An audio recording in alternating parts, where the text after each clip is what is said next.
Hi, my name is Melany and I'll be speaking about Kabuki theater. Kabuki theater is a classical form of dance drama in Japan, and the term Kabuki in Japan signifies song, dance, and skill, which is the reason why it is sometimes translated as the arts of singing and dancing.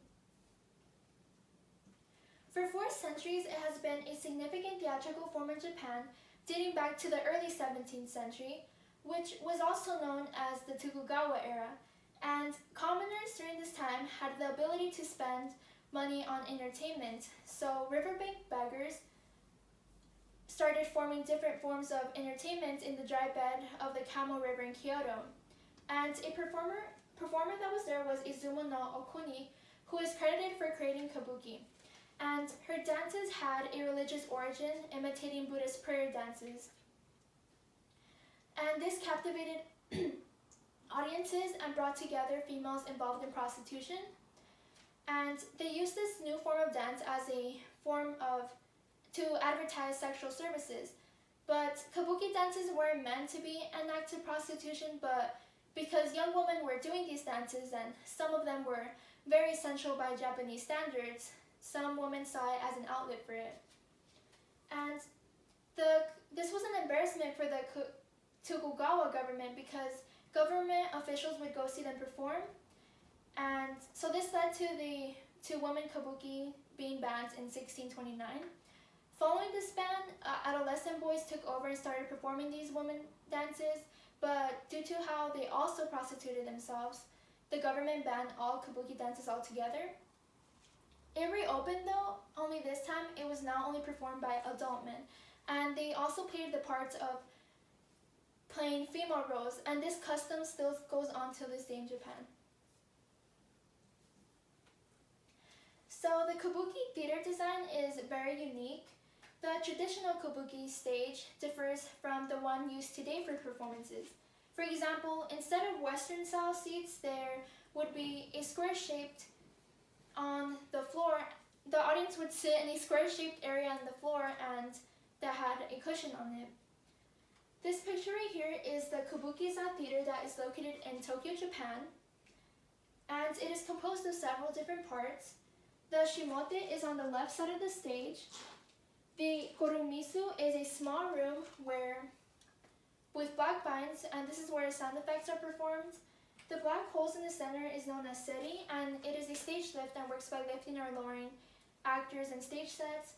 This area right here is called the yuka, and this is where the shamisen is sung or played. The right side of the stage is known as kamite. This certain area right here is called the mawari butai, and it revolves around 360 degrees during scene changes. This curtain is called agemaku, and actors come in and out of it. Now going back to the left side, this is called the shichi-san, and this is where actors stop and pose. The supon is also located here, and it is a stage lift for illusory characters. And finally, on the lower left is the hanamichi, and this is where the actors enter and exit. So one of the aspects of Kabuki theater that brought my attention are the costumes and makeup that they use. I find it really intriguing since the costumes are very detailed with bold colors and patterns, but they're more exaggerated in arigato plays, but they're more simple in domestic plays, the kimonos, and they're discarded afterwards after 25 days due to how the bright lights of the theaters cause the color of the costumes to fade.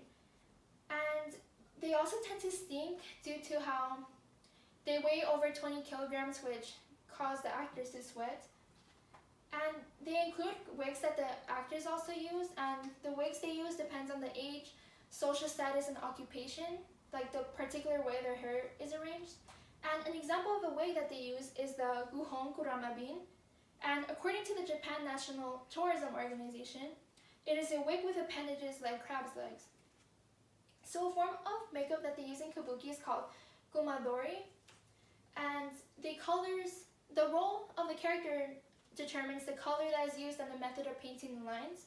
For example, red is used for youth, to indicate youth, justice, and anger.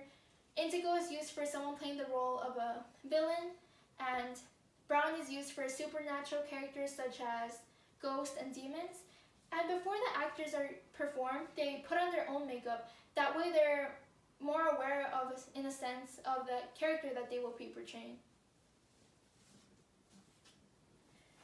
The performance convention I chose is body, and both dances and poses are used in Kabuki. And body is used to form certain movements. But body in Kabuki is not just used in a physical aspect, but also a conceptual one. And this is why it is important, because it depicts both the mood or role that the actor is trying to portray in the scene. And body is seen in the play Yoshitsune and the Thousand Cherry Trees. And body is shown to be vital here due to how it helped resonate Tomomori's distress after his plan to kill Yoshitsune failed, and also because he was deeply wounded. So, body is specifically prevalent in May, and May is a pose an actor performs when they are in, according to the online curriculum project at the University of Pittsburgh, a emotional high point of the play. And it is supposed to display the character as exploding with negative emotions such as anger. And I decided to try to master May due to how I was interested in the unnatural but yet beautiful poses. And it was something that I was not familiar with or used to. And I learned how to do this using online resources I had at home, such as watching videos online. So I would watch them, see how it's done, then try to mimic them afterwards. And I broke it down into different parts. So the first step is to take a step, and then you will lower your body a bit to overemphasize the step you're taking. And as you're doing this, your arms will extend. One will hold the stick and the other hand will remain open. So while your hands are extending, your leg will lift up while the other is still set in the ground.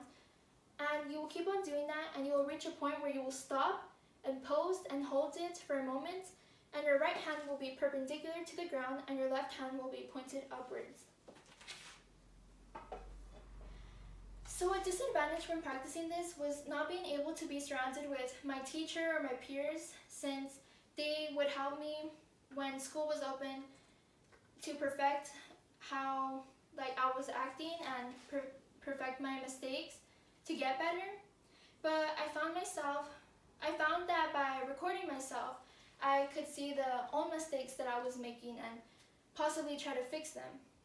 And I also had to work on my balance, but with practice I found that holding a tight grip, holding in my breath, and tightening my stomach helped with that. So for my moment of theater, I wanted to choose something where my performance convention could be applied to not only a physical but also conceptual aspect. And that way I could depict both the mood and the scene that is going on in the play. And this is where May comes in hands in a line of a scene that said, "Would you disobey me, you unfilial hussy? Ah yes, I'll show you." So I will depict this scene using body instead of voice due to how there would have been a concurrent sound effect playing in the background. And this scene is where a father is about to hit his daughter for disobeying him.